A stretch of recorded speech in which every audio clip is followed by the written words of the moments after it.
Ay, isang mapagpalang araw po sa ating lahat. Nako, eto po, no? Tila may nangangamoy po yata dito na pagmamakaawa o na sinasabi nila na ito daw ay ICC ay nakikiusap sa Facebook po, no? Ads, kumbaga ginawang advertisement po, yung pagkalap po ng mga testigo, no? Ito po, mas maganda po, basahin po natin mismo sa ICC page nila, sa kanila, ito po ay official to kasi naka blue check po to. Ayan, oh. Ito po yung ICC page nila na kung saan tatlong lingwahe po ang kanilang pinost sa English, sa Cebuano, ginagamit ng mga taga Mindanao to halos, no? At etong Tagalog, no? Dito muna tayo sa English. Sabi sa English, no? Ayan. Do you have any information about the alleged crime committed during the war on drugs?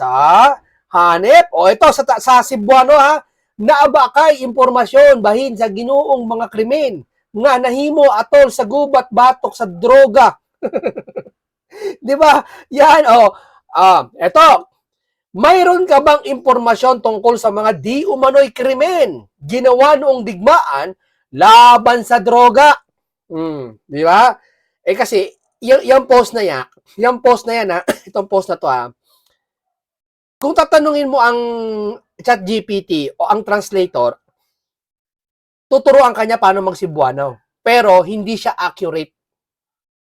Hindi, ginagarantiya ko sa inyo yan. Hindi masyadong accurate yan. Kaya ang gagawin mo, magtatanong ka talaga sa tao yung marunong magbisaya. Ewan ko kung sino tinanong na itong ICC na to. Siyempre, bagay, investigasyon yung ginagawa nila, no? O ngayon, tinagalog itong ICC. Ano ibig sabihin ito? Sabi ng isa diyan, naglalakad sa attorney natin sa Pilipinas ng ICC, no? Ewan ko, kontra-kontrata kay PPRD diyan, no? Ang sabi po, hindi naman daw kulang yung, sapat naman daw talaga yung ebidensya at mga testigo no kay PRRD. Pero, kontra sa sinabi niya, bakit mga ngalap ito ng testigo, dadagdagan pa ba? Nakakulong na si Tatay Digong doon, para makonvict, siyempre, dadagdagan pa siguro ng testigo. Hindi mo ba sapat yung testigo nila o kulang? Kasi kapag ikaw naghanap pa para doon sa isang bagay, lalo na napakahalaga ng hinahanap mo, napakahalaga na ito, testigo. Saka teka muna, bakit ka sa Facebook, nangunguha ng testigo? Sa bagay, yung kaya nga hindi na pagbigyan si tatay sa interim release, di ba? Dahil niya doon sa isa sa mga batayan nila, sabi, yun daw yung mga pinapanood nila sa balita, nakikinig sila. Diba? Isipin mo paano, anong klaseng kaisipan ng mga ICC na to? Gusto ko kayo sumagot, tayo kung manggaling sa inyo Ako kasi ang purpose ko lang dito mga kababayan, ayoko rektang sabihin. Ayoko sabihin nyo na baka bias ako Ayoko sa rektang sabihin na baka may nagbabayad sa ICC, walang ganon. Ayoko sabihin baka administrasyon nagbabayad sa kanila, walang ganon. Diba? Gusto ko kayo ang makaunawa. Kayo ang sumagot ng hinala. Yeah? Kasi ang isang bagay, puro hinala Makita mo sa isang tao, lalakad, pag hinala mo, baka magnanakaw yun. Ngayon, para mapatunayan mo magnanakaw siya, pagmamasdan mo, pag-aaralan mo. Yeah? O ngayon, eto, gusto ko sa inyo ipahiwatig, may mga katanungan sa atin na bakit ang ICC nagkakalap ng ebidensya sa Facebook? Tama ba to? Tama ba to? Hindi kayo sumagot. Tama ba to? Una, ganito. Ipagpalagay natin tama tong ginawa nila. Pinost nila, ibig sabihin tama to sa kanila. Di ba? Ngayon ako nakakita, ginawa ba to ng PNP? Oo, meron ba yung wanted? Natulong yung PNP, mga wanted dyan, makakita sa inyo, may reward. Pero yung testigo, hanap ka sa Facebook. How? Paano? Di ba? Alam mo ba sa Facebook, nag-send pa sila dito ng, ng link. Ang sabi dito, basahin ko ang opisina ng Prosecutor International Criminal Court, tinagalog nila, nag-iimbestiga sa mga aligasyon, sa mga krimen, aligasyon batok sa katwan, nga nahimo, ay wag to, Tagalog, basahin natin Tagalog iniimbestigahan ng tanggapan ng taga-usig ng International Criminal Court ang ICC ang mga aligasyon ng krimen laban sa sangkatauhan na umano'y naganap sa Pilipinas kabilang ang mga pagpatay, torture, at kaharasang sexual. Biri mo, kaugnay sa tinatawag ng kampanya laban sa droga, War on Drugs, mula November 2011 hanggang Marso 2029. Ang tanggapan ay nanawagan mga tanong direktang nakasaksi sa mga pangyayari ito, kabilang mga kasapi ng Philippine National PNP at iba pang mga ahensya na napatupad batas may kaugnayan sa mga ganitong insidente. Lumantad, makipag-usap, mga katiwalayan sa tanggapan. Ligtas magsumite ng impormasyon. Ito, may binigay silang site sa impormasyon. Ikaw, nasa matinong pag-iisip ba kayo? Tanong ko lang bakit ka magkakalap dito ng testigo sa Facebook page? Pwede akong sabihin ko ako testigo. Isisend ko dyan, ako, nakasaksi ako sa pagpatay ni ganyan. Oo, pwede mong sabihin sa akin bakit may ebidensya naman susuriin nila eh. Tanong, paano nyo susuriin ang ebidensya kung wala kayo sa sarili nyong bansa? Ano dito sa Pilipinas? Hindi nyo ba alam, dito sa Pilipinas mismo may mga katwirang kaming mga Pilipino. Ano yun? Kayo din, mga Pilipino, alam niya. Pag mahirap, kulong. Pag mayaman, kayo magsabi, di ba? May ganun eh. Kaya lumabas yung ganung kasabihan, pag mayaman is nakakalaya, pag mahirap kukulong. Kasi dito sa Pilipinas, nagagamitan ng kapangyarihan, pera, ang mga nakakulong. Tama ho ba? Pero kung halimbawa, matibay naman yung ebidensya na talagang jurisdiction ng Pilipinas mahatol sa Taydigo, hindi naman makakalaya yan eh. Katulad ni Tebes ngayon, nakakulong si Tebes ngayon. Di ba? Pero, ang tanong dito mga kababayan, bakit kayo sa Facebook kumakalap ng ebidensya? Di ba? Pwede ako mag-invento eh. Oo, testigo, tanim testigo, pwede ako. Sa sariling bansa nga namin dito na mumblema kami maghanap ng testigo eh. What if pa kaya kayo? Di ba dito nga may mga tanim testigo nga dito minsan eh sa Pilipinas eh. What if pa kaya sa inyo? Napukukuha kayo galing sa Pilipinas tapos through Facebook pa, post pa to advertise. May lao nakakita ng ito, desperado na. Sabi ng chismis desperado na daw kasi pag wala sila makita diyan, maabutan sila, mapapalaya si Tatay Digong. Hindi naman sa chore, malalim na chore lang 'yon. Inala lang iba 'yon. Kasi alam nila 2 years na lang si Junior. Para lumalabas dito na para bang may something. Bakit kayo ganyan? Ibig sabihin nakulong si Tatay Digong, wala pang 10 buwan na doon, wala man lang kayo testigo. Kung meron man, dapat nyo dadagdagan. Bakit di ba matibay? Matadagdagan nyo? Para masigurado ba? Ano ba ito? Tanong na naman to dito, pang paparatang Di ba? Eto mga kaibigan, pahinga natin to sabi niya ni Jason ito sabi ni Jason pahinga natin si Jason 330,000 extrajudicial killing victim of Philippines President Rodrigo Duterte. Prosecution, walang sapat na ebidensya at testigong tatayo sa kaso. Unbelievable but true. For why would they recruit witnesses if they have the goods of Duterte? Hindi ba kayo nakakalata dyan? Nakakatawa itong International Criminal Court. Halos 1 taon nakukulong si Pierre Dizal Dadahig, pero lumabas hanggang sa mga oras na ito ay wala silang testigo tatayo laban sa inaakusahan nila na crime against humanity. Parang gusto ko na pinaniwalaan yung mga kwento bayad ni Marcos rehime ng ICC upang pahirapan lang si Duterte sa labas ng Pilipinas para maagalaw sila ng malaya sa anumang balak nila sa ating bansa. Di ba? Mga kaibigan, totoo kung di nawala si Duterte, marami siya mabubuko eh. Marami siyang iyahayag na ma-explain niya. Ganto ba? Hindi, lalabas na eh. 2 years na lang, malapit na eh. Natataranta na ba lahat? Di ba? Natataranta na ba? Ito hindi to investigasyon kay Libiste Iba to Iba to. Yung kay Libiste, makikisama tayo sa panawagan ng Pangulo. Makikisama tayo. Hinihikayat ko, makiimbestiga tayo, suportahan natin ng Pangulo sa pag-iimbestiga ng flood control. Pero pag ito pag-uusapan ICC, hindi mawala sa puso namin yung sakit Hindi naman si PRD hindi lang dahil si PRD nakulong doon. Yung sakit namin mga Pilipino na pwede pala to. Isipin mo yung Venezuela nga, di ba? Nasaktan yung ibang bansa. What if pa kaya tayo sa sarili natin lahi, si Tatay Digong?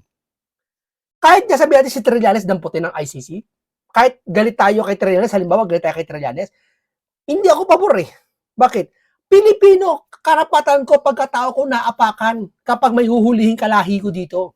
Maging sino mang katauhan na yan. Di ba? Nakikits nyo, hindi nila maintindihan. Kaya lumalabas ngayon, maaari, totoo yung siya sabi ng hinala ng iba. May bayad ba ang ICC? Tanong lang. Kasi, desperado to, mag-post ka sa Facebook. Ibig sabihin, wala ka nakakausap na maayos para dito sa testigo kay Tatay Digong. Kundi, kausapin mo taong bayan sa Pilipinas. Taong bayan sa Pilipinas niya, guide na guide sa ICC. Oh, paano may mga maloko dyan na may kapangyarihang bilyonaryo ang ICC, makinig kayo? Paano kung may bilyonaryo dyan na galing kay Duterte? Mga oligarko na sagasaan niya na magtanim ng testigo halimbawa lang. Hindi lahat ha. May mga sabi niya ni Harry Roque, mga CPP, NPA, magtanim testigo. Paano yan? Paniniwalaan nyo? Ha? Paano nyo paniniwalaan? Panoorin natin to. Gandang araw sa inyong lahat. Naku, hindi na ako nakapag-ayos bago tayo mag-live. Pero anyway, ang importante naman kung anong sasabihin natin. No? Abay, mga kaibigan, napansin nyo ba yung mga pinablish ng ICC na ngayon pa lang sila nakikiusap sa publiko at saka sa mga kapulisan na magpresenta ng ebidensya labang kay Tatay Digong. Nakakatawan man po, no? Mantakin ninyo, 10 buwan nang nakakulong si Tatay Digong. March, April, May, June, July, August, September, October, November, December, January. 10 buwan na nakakulong si Tatay Digong. Yung pala, hindi pa sapat ang ebidensya nila. Tama ba yan? Makaturungan ba yan? Samantalang ang isang araw na pagkakakulong, at ako po, minsan lang akong nakulong isang araw ng Kongreso by way of contempt of Congress, hindi na ako papayag na masupil muli ang aking kalayaan ng walang dahilan.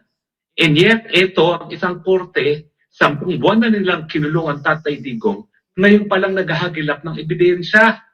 Abay, hindi ako nagtataka kung bakit tuwan-tuwa sila na na-postpone din yung tinatawag na confirmation of charges. Kasi kung ngayon pa lang sila naghahanap ng ebidensya, ibig sabihin, hindi pa sapat talaga ang ebidensya nila. At kung natuloy yung... Sabi niya ng abogado, sino pangalan nun? Kayo na magpangalan nun? Sabi ni isa? Di ba si Conte? Si Conte ba yun? Si Conte? Yun. Sabi niya hindi naman daw kulang. Nangangalap pa. Mas maganda, mas marami. Saka nakakita nung ganun. Hindi ba sapat? Alam ko, ang sapat, hindi na mangangailangan. Tandaan niyo yan. Yeah? Kaya nangangailangan ng testigo, sabihin hindi sapat. Para sa akin, ha? Di ba? Dito, may possible dito. Pag napikon-pikon, wala, alam mo kasi, wala na silang ibang masilip kay Tatay Digong Ayaw nilang palayain. Bakit kaya? Nagtataka tayo, ba't ayaw palayain ng ICC ang Digong? Bakit? May deal ba? Baka maniwala kami sa chismis, ha? May bayad ba? Yeah? Kasi matalino si Trump Hindi magagalit sa inyo sa pinagagawa nyo kung nasa normal na pag-iisip kayo. Biro nyo, papasukin nyo ibang bansa, hindi naman yung teritoryo. Of charges, baka may posibilidad na baka na-dismiss ang kaso dahil nga for lack of evidence. Dahil sa ngayon, ang tanging ebidensya lamang na meron ng hukuman na naging dahilan para sila ay magsilbi ng arrest warrant kay Tatay Digong ay nakabase lamang sa good grounds. Napakababaw po yan.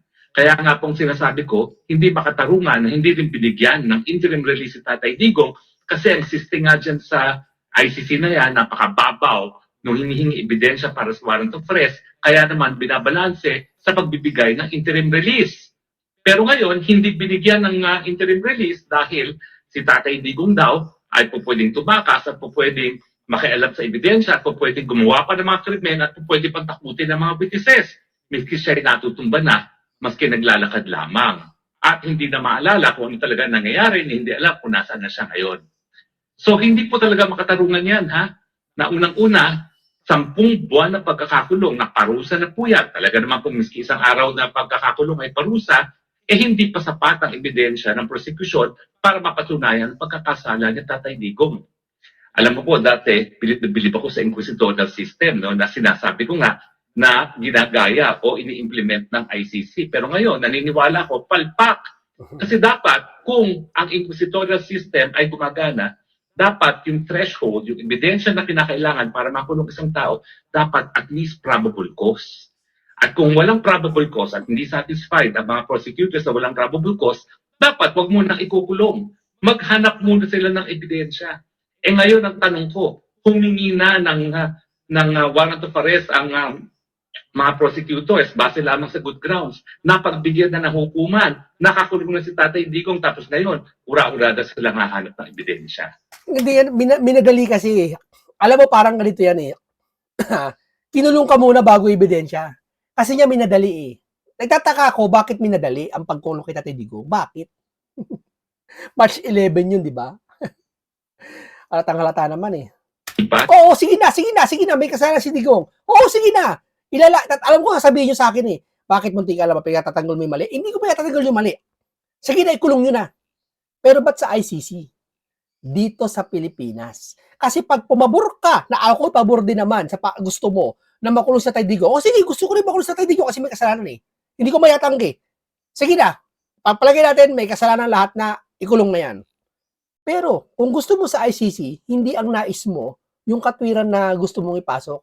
Gusto mo lang makulong sa Tatay Digong sa dahig kasi gusto mo asarin lahat. Gusto mo talaga maparusahan sa Tatay Digong. Hindi pa sa tao na naapektuhan niya. Kasi kung pa sa tao, yung naapektuhan kung pa talagang concern kayo sa tao, na sinasabi nyo, hindi nyo kukonsinti ng mga addictus benedictus na patuloy pa rin hanggang ngayon na pumapas lang ng mga inosente. Wala kayong kampanya dyan. Buti pa yung isang di umano na kasama daw sa di umano alleged EJK, sinasabi nyo gagawin patasan to. Kayo na magpangalan kung sino yun. Yeah? Yan ay paglabag na sa karapatan ni Tatay Digong ng kanyang karapatan na maging malaya at maging presumed innocent. Kasi nga yung 10 buwan na pagkakakulong niya, parusa na po yun. Lalong-lalo na kung ikaw ay 80 anyos at ayaw na ayaw manirahan sa ibang bayan. Alam niyo si Tatay Digong nakapagbiyahe sa ibang bansa, pero never po yan tumira sa ibang bayan. Hindi gaya ko na 2 beses nag-aral, 2 beses nagturo abroad, no? Pero siya talaga ayaw niyang umaalis ng Davao. Kaya nga hindi niya naging senador, kaya nga minsan lang niya naging kongresista kasi ayaw niyang umaalis ng kanyang syudad ng Davao. Tapos ngayon, 10 buwan, pinakamatagal na niyang panahon na nabuhay siya na hindi nasa Pilipinas at hindi nasa Davao City. Kasi naman, maski nung presidente si Tatay Digong, pagdating ng Friday, uuwi na yan ng Davao.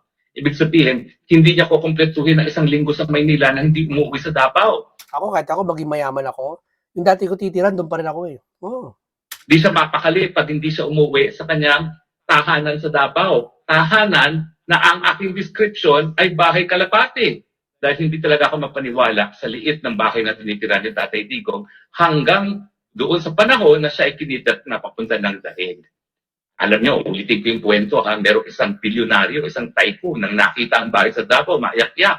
At ang sabi, bumili kayo ng kahit anong bahay para kay presidente at ako magbabayad. Tinanggihan niya ni Tatay Digong. Tinanggihan niya dahil ang sabi niya, hindi niya kayang mabuhay sa ibang lugar, kundi doon sa tahanan niya na nakaugalian na niya, yung bahay Kalapati niya, no? Kahit anong karangyaan ang pinapangako ng mga bilyonaryo para maging bago niyang tahanan, tinanggihan niya yan kasi home is home to him at ang home niya ay yung bahay Kalapati. Kaya nga po itong 10 buwan na wala si Tatay Digong sa Pilipinas at nakakulong sa Dahig, napakabigat na parusa po sa kanya yan. Hindi lang dahil siya ay nakakulong, dahil siya ay nasa dayuhang lugar, dahil siya ay wala sa Davao City. Kaya nga po, alam mo, habang tumatagal, uwi na lang yata yung mga Pilipino ng ICC, pati nagpahuli dito. Napaka-traidor ng bansa, binansa, sarili mong lahi, tinraidor ka. Totoo yan. Kaya tayo dito nagkaroon ng justice sa Pilipinas para tayo dito litisin ang ating mga nagkasala. Dito lilitisin. Pero dadali mo yung tao doon, isang malaking kataksilan yan sa Pilipino. Tandaan nyo, sabihin yan. Tapos sasabihin mo, magyayaya ka sa eleksyon, magkakampi kayo ng pink clown, pati para join force para matalo ang Duterte. Traidor ka nga sa bayan eh. Diba? Sino kaya ihulaan nyo kung sino yun? Diba? Traidor ka nga eh. Diba? Biruhin mo, hindi naman namin tutol sa Tatay Digong wag na ikulong. Sabi nga namin ikulong yan dito sa Pilipinas. Wag sa sabi, wag daw dito ikulong si Tatay Digong kasi daw palalayain doon ng Duterte yan. Malakas daw ang Duterte kasi Duterte nakaupo. Habang sinasabi nila yun, sila nakaupo. Nakakalimutan nila sa sila presidente. Doon ka magtataka. Oo. Kayo nakaupo eh. Ikulong nyo rito yan, i-convict nyo, dali nyo sa bilibid. Diba? Bakit sa ICC? Ino-overkill nyo ba kasi galit na galit kayo? O talagang traitor kayo sa bayan? Diba? Traitor kayo, di lang sa bayan. Pati dito sa bayang sinilangan natin, sa soberenya ng Pilipinas. Ang soberenya hindi kukupas. Mawala man tayo dito ng 1,000 taon makalipas, andito pa rin ang mga ninuno natin, andito pa rin mga susunod na henerasyon natin na yun ang iniingatan, noon pa man. Pero kayo, sinuko nyo sa isang saglit. Di ba? Hindi po talaga makatarungan itong Wala sistema akong tinutuko dyan kung sino nagpadampot dyan, ha? Pag nag-react ka, tamaan ka, baka ikaw yun. ng ICC na ngayon pa lang sa pamamagitan ng advertisement, naghahanap sila ng ebidensya. Yan o, sa peace. Siyempre, yung mga CPP-NPA na nakabasa ng ganyang anunsyo, Patay. mag-iimbento yan ng mga krimen na sasabihin nila, kagagawa ni Tatay Digong. Ako. Paano naman talaga maimbestigahan yung mga yan? Kung ang pagkakalat ng ebidensya ng ICC, nakabase lamang sa advertisement, saan ka nakakita? Na advertisement ang pamamaraan nila para mag-imbestiga. Tama. Siyempre, wala naman sila pang pamamaraan dahil wala silang kakayahan mag-imbestiga. At ang problema naman, yung ating mga pulisan at mga NBI, maski sa ilalim ng mga administration, palpak mag-imbestiga. O, saan sila ngayon kukuha ng ebidensya? Di sa chismis. So, asahan natin na yung mga CPP-NPA at mga dilawan ay mag-iimbento ng mga ebidensya dahil kinakailangan na, alam nila na kinakailangan tustusan pang ebidensya ng prosecution dahil kung ngayon talaga didinggit, ngayon talaga magkakaroon ng tinatawag na confirmation of charges, baka ma-dismiss na for utter lack of evidence, maski man lang ang hinahanap ay probable cause. Ang probable cause is a crime is probably committed and that the offender is probably guilty thereof. At siguro nga, dahil wala pa yung ganyang ebidensya, wala pa silang ganyang ebidensya na hawak para patunayan yan, naghahagilap sila ngayon ng mga ebidensya. Na I'm sure ang CPP-NPA, ang dilawan, yan po ay magmamanufacture, magtatanim ebidensya. Gaya ng tanim kaso na ginawa nila sa akin at siyempre tanim ebidensya na rin na ginawa nila kay Tatay Digong na hindi pa pala sapat. Planting evidence is not enough. You need to plant more para makonvict si Tatay Digong. Mga walang ya, mga baboy, mga hinayupa. Naku, makakarma kayo dyan. Dahil sabi sa Biblia, thou shalt not bear false witness against your neighbor. And yet, ayan pong ginagawa nila ngayon.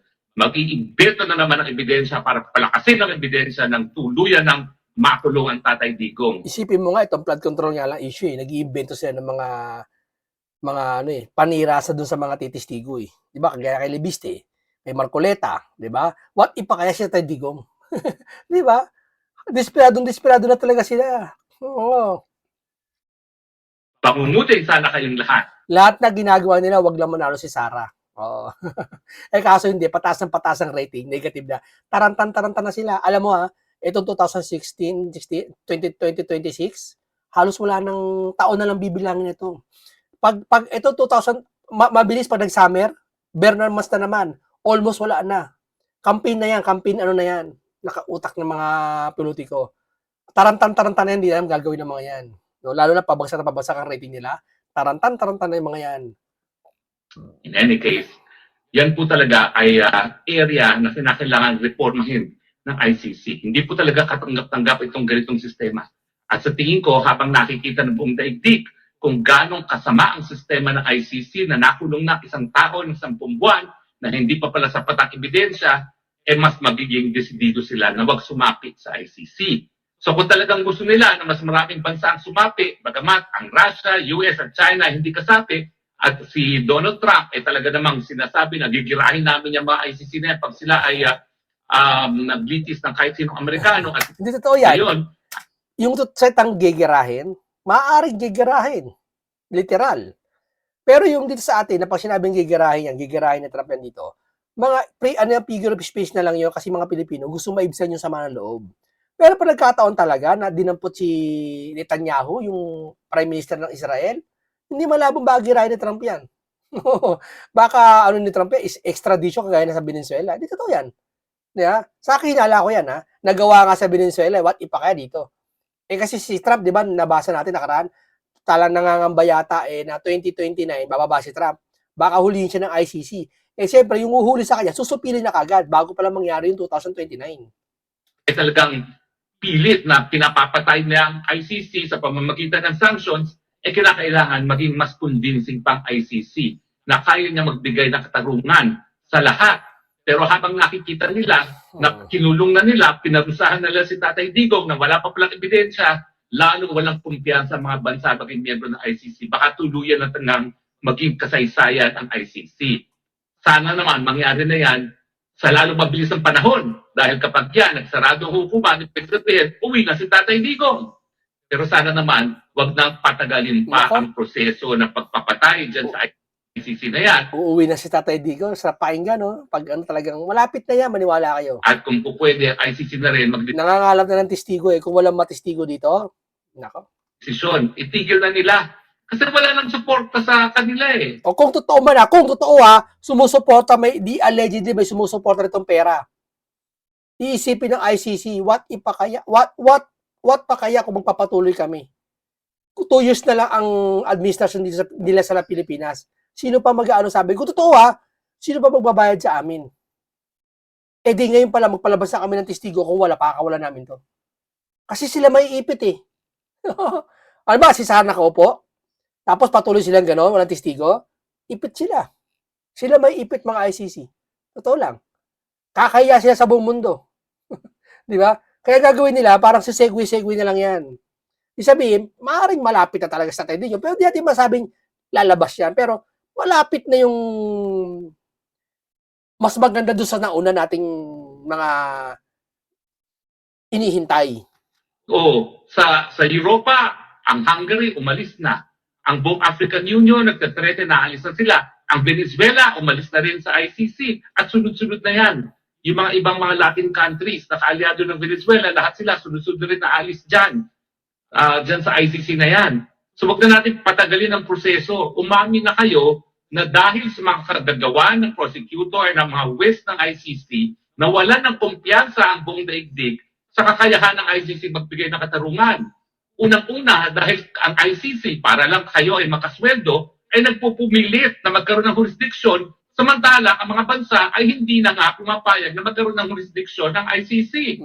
Sa kaso ni Tatay Digong, dahil umalis na tayo, at kung sila ay talagang seryoso sa paglilitis, binigyan lang sila ng room statute ng 1 taon para simulan ng preliminary investigation. Pero hindi. Ang preliminary investigation, sinimulan nila sa 2 taon. Sa kaso ni Putin, hindi naman talaga kahit kailan naging miyembro ang ICC, and yet, nagpupumilit sila na magkaroon ng jurisdiction labang kay Putin. Ganyan din ang kanilang ginawa sa Israel. Hindi naman kasapi Israel sa ICC, nagpupumilit sila na magkaroon ng jurisdiction sa pangyayari sa Gaza. Kasi walang pumapansin sa kanila mauubusan sila. Pag naubusan ng kliyente ang mga yan, wala na. Hindi ko sinasabi na walang krimen na nangyayari sa Gaza. Ang sinasabi ko lang, hindi dapat ICC ang maglilitis niyan dahil wala ng jurisdiction ng ICC. Di ba? Dahil ang occupied territory naman, yung Palestinian territory, hindi naman kasapi sa ICC. So paano sila magkakaroon ng jurisdiction? Samantalang hindi naman partido rin ang Israel. So dahil nga dito sa talagang sapilitan na ipinapasok ng ICC ang kanyang jurisdiction sa mga bansa na hindi naman tumatanggap ng ICC jurisdiction kasama ng Pilipinas, ang Russia, ang Israel at pati ng Amerika, ayan ang po. Talagang yan ang simula ng katapusan ng ICC. At ang aking pakiusap, sana pabilisin na nang sa ganun, lalo na makabalik sa Pilipinas itong si Tatay Digong. Pero siyempre, ang mga bangag dyan sa ating bayan, nako, nagdadasal, sana wag muna mabuwag ang ICC, sana wag muna makabalik si Tatay Digong sa Pilipinas dahil alam nila, pag bumalik si Tatay Digong sa Pilipinas, tapos na ang boxing, goodbye bangag. Alam nyo, nalulungkot talaga ako na nawala si Tatay Digong. Kasi let's face it, si Tatay Digong, siya ang master of politics. Paano ko sasabihin paano natin nasasabi na hindi siya master of politics? Ayun nga, nasak sa isang interview yung Karen Davila na maski siya ay diehard Dilaw, nasak siya nang nalaman niya nang umalis sa pwesto si Noñoy Aquino, kanyang approval rating ay 40% lamang. Nang umalis si Tatay Digong, ang approval rating ni Tatay Digong doble, 80%. Mantakin ninyo, 80%, 8 sa 10 Pilipino ay approve kita Tatay Digong matapos ang kanyang pagiging presidente. Wala nang ganyang presidente sa kasaysayan ng Pilipinas, si Tatay Digong lang. Pati nga si Inday Sara na mahal natin, hanggang 50 lang ang kanyang approval rating, 52. Pagamat dati, 80 siya nung nagsimula. Pero ngayon ay 52. Mantakin nyo, umalis si Tatay Digong, 80% ang approval rating. And yet, yan ang sasabihin nyo na yan ang kriminal. Mamahalin ba yan ng taong bayan nung siya'y nagtapos sa kanyang pagiging presidente, kung siya'y kriminal, kung siya'y pumatay ng walang dahilan? Uulitin ko ha, para sa mapatunayan na siya'y guilty, dapat patunayan na yung drug war ay nanarget ng civilians dahil sila ay civilian. Bakit? May pinatay ba? Meron bang namatay sa drug war dahil sila ay civilian? Namatay sila dahil sila ay nanlaban o di naman kaya pinaghinala ang nanlaban kaya gumamit ng dahas ang kapulisan. Kung meron ng mga pagkakataon na ang pulis ay hindi dapat gumawa o gumamit ng dahas na nagresulta sa kamatayan, yan ay murder. At yan naman yung pinatunayan doon sa kaso ni Kian na nung kailan lamang na-sustain ng Supreme Court yung judgment ng lower court na murder ang pangyayari. Yan ba ang sinasabi nyo na nagbubulag-bulagan ng ating mga hukuman kapag mayroong mga krimen nangyayari at kinakailangan gumalaw ang ICC? Di ba hindi? Nagre-reklamo sila. Ilan lang daw yan at ilan naman daw ang napatay. O nasan na ang 35,000 victims ninyo ICC? Eh ngayon, nag-advertise kayo para sa mga biktima. Ano yan? Victims for hire? Parang ganun eh, no? Nagkakalap sila ng testigo. Ba't ayaw nyo kumilos? Kung may testigo talaga kayo. Ba't kayo mag-post? Bakit wala kayong tiwala sa mga lumalapit sa inyo? Andiyan si Tredeling. Andiyan si Conti. Andiyan yung mga dilawan. Bakit hindi nyo makakasahan yun? O baka wala sila mapiga? Kaya kayo mahatak sa mga tao? Tanong ko lang. Ang advertisement na pamamagitan nyo, kayo ang nagsabi na crimes against humanity. Dapat yan widespread. Kaya palagi yung sinasabi, 35,000. And yet, ilan pa lang ang mga testigo na binabanggit ninyo na naging biktima? 40 plus, 40 plus, more or less. Yan ba ang crimes against humanity? Samantalang, iilan lang yan. Kami nga po, ulitin ko ha. Alam ko, one victim is more than enough. Pero ang issue rito, napakarami ba ng mga naging biktima ng patayan na hindi kaya bigyan ng katarungan ng lokal na hukuman? Ako po, tumayo ako bilang private prosecutor. 58 victims sa Maguindanao Massacre, di ba na-convict naman? Although it took 10 years, tiyagaan, pero na-convict. Ito nga si Tatay Digong, 10 buwan na, wala pa sa confirmation of charges. Magrereklamo ba kayo sa kalidad ng katarungan na binibigay ng lokal na hukuman, samantalang nakakulong naman talaga yung pumatay doon sa 58 victims at mahigit 50 ang mga nakakulong. Napatunayan ang pagkakasala. Sasabihin nyo, hindi kakayahin niya ng lokal na hukuman. And yet, ayan, nag-a-advertise kayo para sa biktima. Kami sa Maguindanao Massacre, never kami nag-advertise. Bakit? Kasi obligasyon nga ng Estado na mag-imbestiga.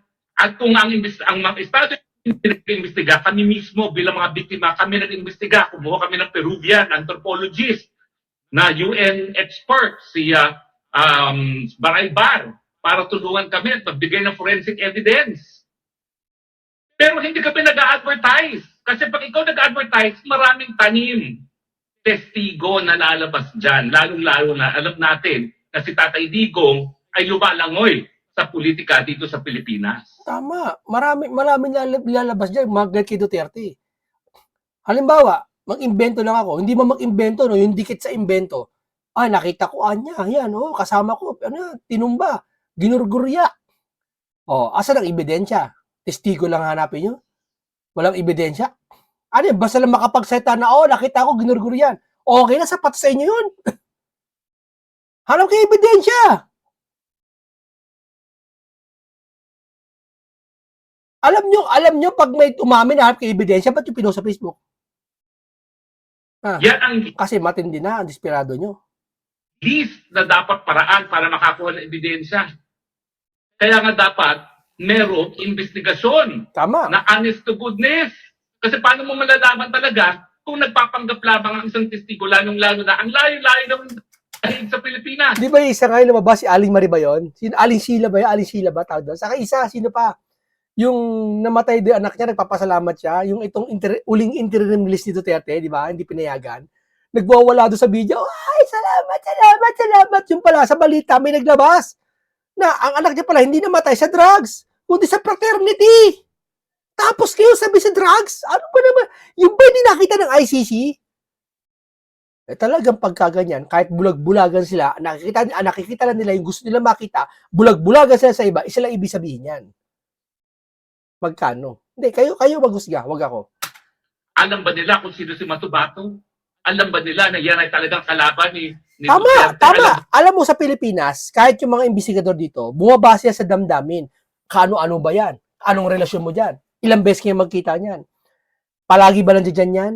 Ang ICC ba may ganyan? Wala. Kung ano yung marinig nila doon, tiwala sila. O, okay na yan. Sige na, damputin na, kulong na yan. Ganon ba kayo? Kaya kakalukuhan yung ICC na yan, ba't na-invento yan eh? No, kalokohan yan. Para sa akin. Una-una, bakit? Okay sana kung yung tauhan nyo pupunta sa Pilipinas. Kahit na eh. Hindi, ang mag-iimbestiga pa rin, mga pulis eh. Dito eh. Mga galing naman ang investigador sa atin eh. Di ba? Nila na yan ay napatunayan na nagsinungaling sa Senado. Alam ba nila na pinakulong pa nga yan ng Senado sa pagsisinungaling? Ngayon, binibigyan nila ng witness protection? Oo. Anong klase naman katarungan yan? Hindi po tama yan. Hindi po tama yan. Kapit sila Kung eh. wala ka Ano sila, takot sila maupo si Sara ulit. ebidensya, palayain si Tatay Digong. Naintindihan ko na kinakailangan niyo si Tatay Digong para magpatuloy ang mga sweldo. Pero tao po yan. Kalayaan ng tao yan na nakakulong dahil gusto nilang sumuweldo. Dahil pag wala na si Tatay Digong, wala na kayong kasong lilitisin. Wala nang saysayang korte. Sa panahon na si Donald Trump ay talagang desididong buwagin kayo, ay naku po, pwede ba? Tanggapin na po natin ang katotohanan. Buti sana kung Amerika lamang ang tutol sa pagpapatuloy ng ICC. Pero ang Russia, ang China, at halos lahat ng iba pang malalakas Tama, na mga tutol. bansa sa daigdig, Amerika, tutol na dyan. hindi naman pumapayag at hindi kinikilala ang jurisdiction ng ICC. Bakit nagpupumilit pa? Huwag tayo magpumilit mabuhay at the expense of an innocent person na si Tatay Digong. Makonsyensya naman kayo. Lalo tuloy nawawalan ng tiwala kaming mga ibang kulay sa mga kaputian. Dahil itong hukuman nito ay hukuman ng mga puti. Bagamat ang mga Amerikano at ang mga Russians, mga puti rin, ayaw sa inyo. Okay, hanggang dito lang po muna tayo, no? Dito ay sinasabi po dito, unfair. Hahanap ka ng testigo sa Facebook. Worse. Ibig sabihin, hindi tunay pinagagawa nyo. Hindi seryoso. Ako papayag ka, ikaw na papayag ka. Papayag ka, sige, criminal ka, ikaw nakikinig ka ngayon, minagawa ka ng criminal case, hindi naman mabigat. Papayag ka, yung titistigo sa'yo, nahanap lang sa Facebook. Hinire lang. Yung parang hire niya, sino dito tumaas ang kamay? Hindi ba dumadaan sa investigasyon, maghahanap ka talaga, pusan lalapit. Alam mo, hindi iba eh. Pangit sa Pilipinas. Okay ko sa Pilipinas gamitin. Nasa Pilipinas jurisdiction. Pwede yung mga polis. Nagpo-post yung mga polis. Sino pa rito ang mga na-apekto ng tao na to? Pwede. Pero ICC ka eh. Ibang bansa ka eh. Anong karapatan mo? Para mong pinangangasiwaan yung bansa namin. Pumapayag naman yung mga Pilipino. Di ba? Payag kayo, pangangasiwaan tayo ng ibang lahi? Hindi ako papayag. Ang baba na nga ng sahod namin dito eh. Pilipinas eh. Papayag pa kami apihin. Kahit naman lang sa pag-api, wag naman. Api na nga kami dito sa Pilipinas eh. Dahil sa kurako to nangyayari eh. Pati ba naman sa ibang bansa, apihin pa kami? Diba? Okay, ganito lang po. Paalam sa inyong lahat.